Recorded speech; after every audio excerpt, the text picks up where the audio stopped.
दुनियादारी, दुनियादारी कहना फिर भी चलो अलग बात है, दुनिया को कभी मत कहना, नहीं तो फिर हिंसा का पाप लग जाएगा।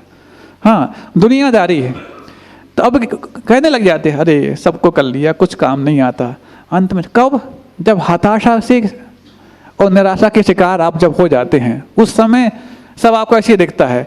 और जैसी थोड़ी सी भी तुम्हें लगे कि सुराख मौजूद हैं, फिर आपकी दुनियादारी फिर देखो, फिर चूल्हे में नहीं, फिर तो लगता है कि आप चूल तक भी पहुंच करके, उत्तुंग तक भी पहुंच करके उस दुनियादारी को करने का प्रयास कर लोगे।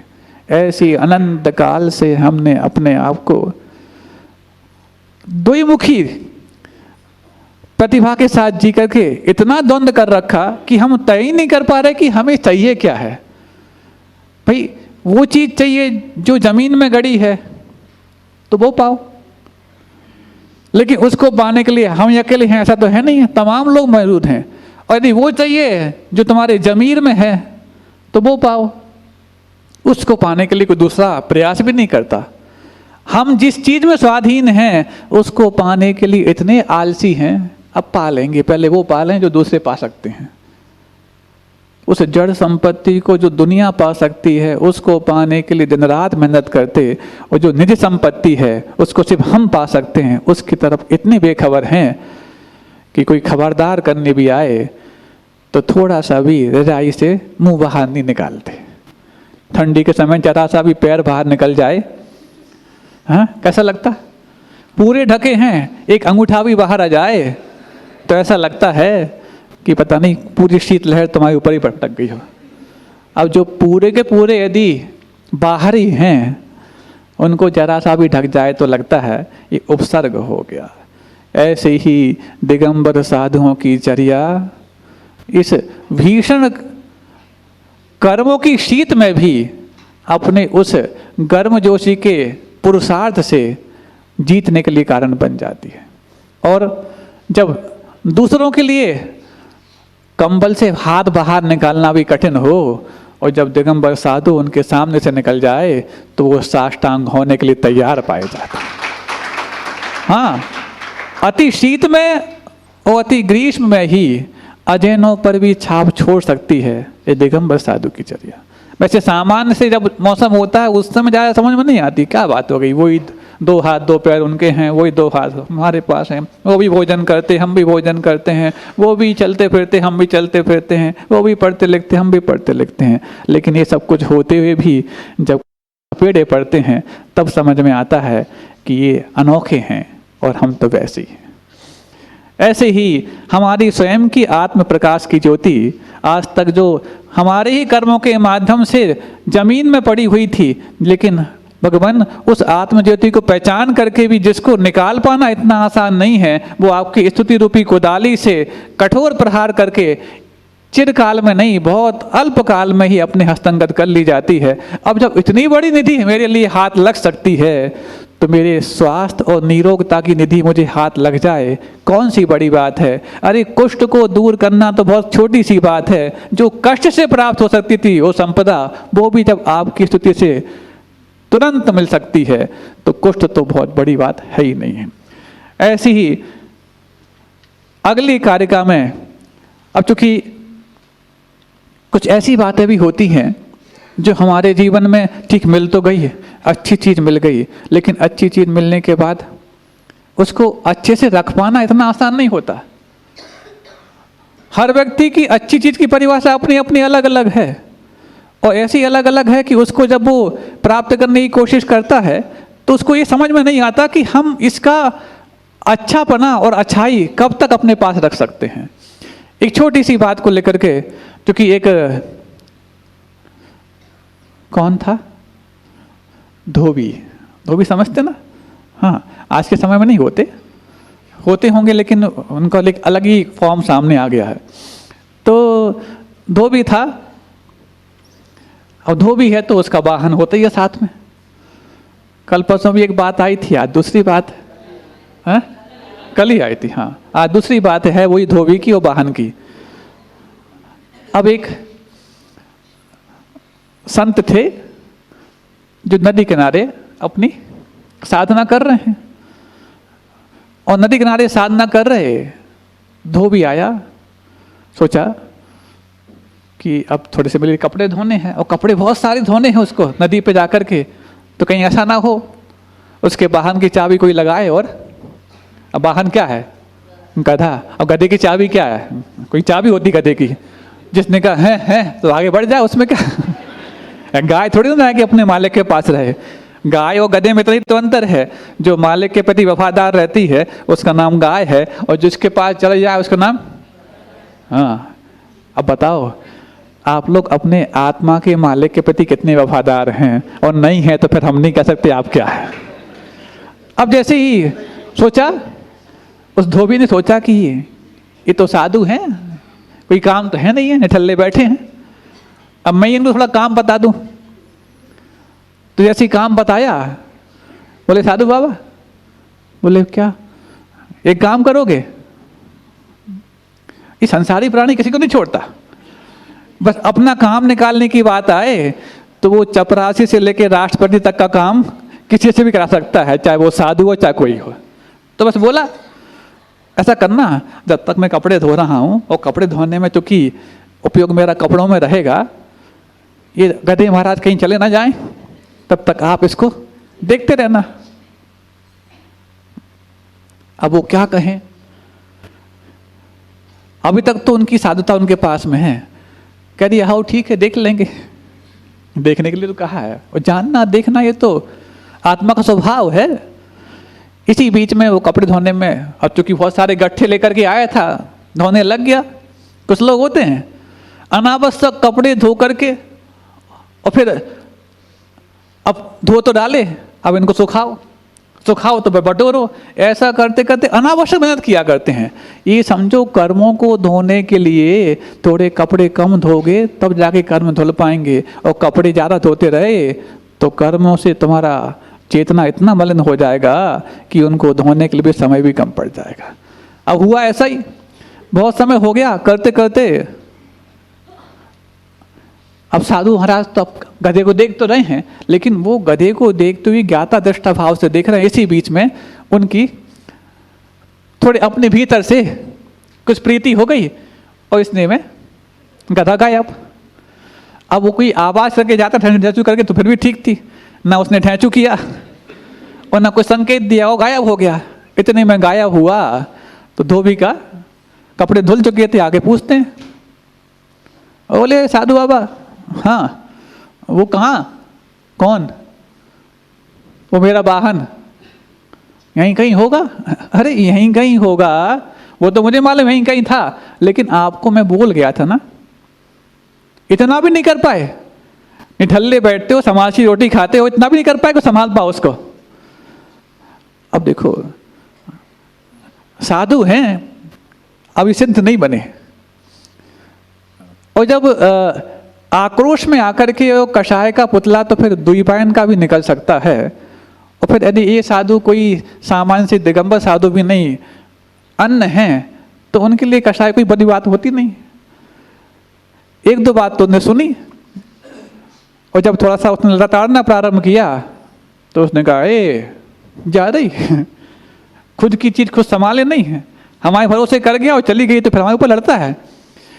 थोड़ी जब वार्तालाप थोड़ी से रंग में आई तो साधु ने कहा हम ये देख लेते हैं इसको। अब साधु कितने कितने ज़्यादा ताकतवर हो सकते हैं, जो आत्मा की ताकत को बढ़ाने में लगे हैं। शरीर की ताकत बढ़े जरूरी नहीं, क्योंकि दो प्रकार के कटोरे हैं, एक छाछ का है और एक घी का है। घी का संभालो तो छाछ का लुढ़क जाता है, और छाछ का संभालो तो घी का। ऐसे ये छाछ के कटोरे को कब तक संभालें, वो तो अंदर के घी के कटोरे को संभाल रहे थे। इसी बीच में जब घी परिपक्व नहीं हुआ तो छाछ और घी दोनों मिलकर के क्या बनते हैं, हाँ छाछ और घी दोनों फिर कई बार सड़ान भी मांगते हैं। तो ऐसे ही हुआ, अब पूरे पके हुए घी तो बन नहीं पाए थे। इसी बीच में उसकी जो उलाहना थी इनको लग गई। बोले ठीक है अब ज़्यादा मत बोलो, दो दो हाथ कर लेते हैं, समझ जाते हैं कि कौन बलवान है। अब साधु तो थे दुबले पतले, अब वो था धोबी, पछाड़ पछाड़ के मुस्तंड हो गया था। समझते मुस्तंड, हाँ अब इतने क्या पछाड़े, कपड़ों को पछाड़ पछाड़ के अच्छा बढ़िया मुस्तंड हो चुका था। तो बस इतने में उसने 2-4 हाथ किए और साधु बाबा चारों खाने चित्त। इतनी तो दमखम और है क्या उनमें। जैसे ही चित्त हो गए, अब उनको लगा मैंने दिन बाद भक्ति की, इतनी आराधना की भगवान की, और मेरे लिए कम से कम एक धोबी से बचाने को नहीं आया। मैं सोचा कि कर्मों से बचाएगा ये तो धोबी से बचाने नहीं आया, और धोबी ने मेरे लिए चारों खाने चित्त कर दिया। वो तो अच्छा रहा, दुनिया देख नहीं रही थी, नहीं तो दुनिया देखती तो भगवान की भक्ति के प्रति उसकी आस्था खत्म हो जाती। लेकिन फिर भी वो कहता है अरे ये भी कैसे, कहते हैं कि जिसका कोई नहीं होता उसका भगवान होता है, और यहाँ पर तो मेरे सब कुछ थे, सब कुछ छोड़ के भगवान के पास आया था, उसने साथ नहीं दिया। तो उसने याद किया अरे क्या किया। तो इतने में ये देखो प्रतीकात्मक घटना है, ये संदेश देना चाह रहे हैं कि हम हमारे अंदर किन विचारों को पैदा करके और किस प्रकार की अपेक्षाएं रखे बैठे होते हैं। भले ही भीतर सज्जनता आ जाए, साधुता आ जाए, लेकिन जब तक अपेक्षा ना जाए तब तक साधुता भी कुछ करने वाली नहीं होती है। तो बस इतने में भगवान आकाशवाणी करते, बोले था तो यहीं पर। अरे थे और देखते रहे, मैं पछाड़ दिया गया, वो बचाया भी नहीं। तो वहाँ से जो भविष्यवाणी या आकाशवाणी जो होती है, बोले मैं बचाने आया था, लेकिन ये समझ नहीं पाया धोबी कौन है साधु कौन है। ये समझ नहीं पा रहा था मैं कि इसमें धोबी कौन है और साधु कौन है। जिसके भीतर अपनी उन कलमश को धोने का विचार आया हो, वो धोबी होकर के भी साधु हो सकता है, और जो कलमश नहीं धो पाया वो तो साधु होकर के धोबी से भी बदतर है। ऐसा ये संदेश पाकर के हमें अगली कारिका में जोड़ने का प्रयास करना है कि हमें किसको धोने के लिए अपने आप को भक्ति से आप्लावित करना है। क्या धोना चाहते थे और क्या धो बैठे, कहीं ऐसा ना हो धोने गए थे और खोने के लिए कारण बन जाए। ऐसे ही प्रत्युत्पन्ना नये हिमगिरे रायता चामृताब्धे,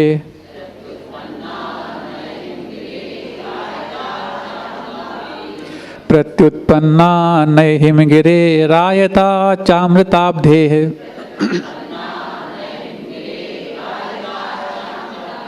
या देवत्वत् पदकमलयो संगता भक्ति गंगा,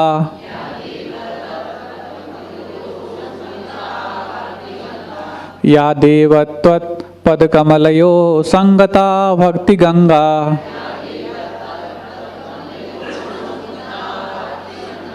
चेतस्तस्यां मम रुचिवशादाप्लुतं क्षालितांहः,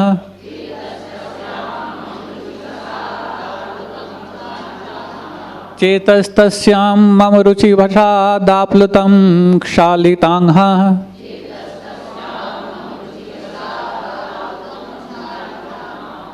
कल्माषं यत् भवति किमियं देवसन्देह भूमिः,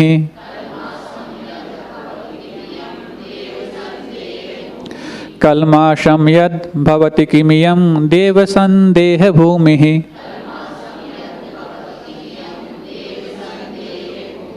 प्रत्युत्पन्ना नये हिमगिरे रायता चामृताब्धेः, या देवत्वत् पदकमलयो संगता भक्ति गंगा, चेतस्तस्यां मम रुचिवशादाप्लुतं क्षालितांहः, कल्माषं यत् भवति किमियं देवसन्देह भूमिः।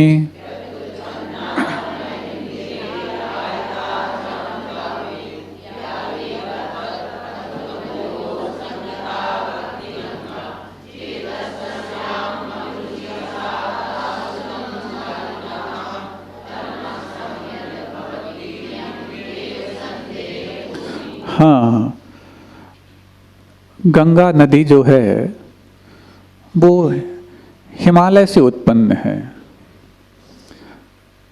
और ये जो गंगा आज वर्तमान में देखने को मिलती है ये तो हिमालय से निकली ही हुई है। और साथ ही साथ जो शाश्वत गंगा नदी है जिसका वर्णन ग्रंथों में मिलता है, वो भी हिमवन पर्वत से निकली, हिमवन पर्वत के पद्म नाम के तालाब से। गंगा और सिंधु दोनों, और साथ में रोहितास्या, ये 3 नदियाँ उस पद्म तालाब से निकली हैं। अब इसको क्यों आज इतनी पवित्रता का और पूज्यता का प्रसाद मिल गया, उसके पीछे कारण है। जो आज वर्तमान की गंगा है वो तो उस किंवदंती का शिकार हो गई, जो किंवदंती ना होकर के वाकई में यथार्थ थी। हिमवन पर्वत के पद्म नाम के तालाब से निकली हुई गंगा है, वो गोमुख से गिरती हुई नीचे अकृत्रिम जिन बिंब हैं उनका स्नपन करते हुए निकलती है। जैसे पद्म तालाब से निकली, आगे बढ़ती है, आगे बढ़ने के बाद जैसी गोमुख के समान पाषाण मतलब पृथ्वी कायक हैं वो गोमुख, उसमें से निकलती हुई नीचे विशाल योजनों वाले जिन बिंब हैं उनके ऊपर गिरती है। तो उनके ऊपर गिरती है तो पूरा पूरा उनका जो जल है वो गंधोदक हो जाता है। तो जैसे गंधोदक निर्मलम निर्मलीकरणम पवित्रम पापनाशनम जिन गंधोदकम वंदे कर्माष्टकम, आप लोग बोलते हैं ऐसा, पवित्रम पापनाशकम। तो ऐसे वो गंधोदक के रूप में आई है, इसलिए पवित्र भी है, पाप का नाशक है। ऐसे लोगों ने आज ख्याति में बना लिया कि नहीं, गंगा में स्नान करते हैं तो पाप का नाश हो जाता है। वो गंगा, इस गंगा में अंतर आपको समझ में आया होगा। तो ऐसे ही अब यहाँ पर एक प्रतीक के रूप में दूसरी गंगा और आ रही है। प्रत्युत्पन्ना नय हिमगिरे रायता चाम्रताब्दे, रायता मत बोलना यहाँ पर, हाँ, हिमगिरे आयता। अब वो विसर्ग का यहाँ रा हो गया तो रायता रायता बोलो, लोग सोच रहे होंगे हाँ आज परोसने वाला सिस्टम है ना, हाँ सुन रहे कि नहीं। हाँ, वहाँ पर ये नहीं कि आप द्विदल का सेवन करें, लेकिन अपने अपने दल ले जा करके वहाँ पर परोसने का काम तो अवश्य करेंगे। आज पहली आपकी परीक्षा है। हाँ, वो लोग तो ठीक है जो कर रहे हों, लेकिन आप लोगों को जिनको भी आमंत्रित किया गया है, और यदि जिस तरीके से आप लोग चाहे पुरुष हों चाहे वो महिलाएं हों, बच्चे भी हैं, सबकी अपनी टीम बनाई गई हैं, और एक दूषित परंपरा को धोने के लिए आपकी इतनी सी सेवा लाजमी है। क्योंकि शुरुआत में यदि आपने एक अच्छा माहौल तैयार कर दिया तो जो 30-35 साल से परंपरा लुप्त हो गई थी, जो गंगा आज तक लुप्त हो गई थी, वापस से वो सबको दूषित परंपराओं को धोने के लिए कारण बन सकती है। ये भी आप याद रखेंगे। अभी तो अपन यहाँ एक ही भाव स्तोत्र की गंगा की बात कर रहे हैं कि प्रत्युत्पन्ना जो उत्पन्न हुई है, कहाँ से, नए हिमगिरे। नए का मतलब होता है विजन, पॉइंट ऑफ व्यू, दृष्टिकोण, विवक्षा। सावन का गधा क्या होता है, हाँ, इतना दुबला हो जाता, अब ये खाऊं कि ये खाऊं, ये खाऊं कि ये खाऊं। और बैसाखी नंदन बोलते, उसका दूसरा नाम का है बैसाखी नंदन। बैसाख में उसको बहुत आनंद आता है, क्यों, थोड़ी बहुत घास मिलती है, उसको खा के अच्छा तंदुरुस्त हो जाता है। और जैसे सावन में जगह जगह घास हो जाती तो खा ही नहीं पाता, ये खाऊं कि ये खाऊं, ये खाऊं को, तो बुला हो जाता है रानी गधा सा।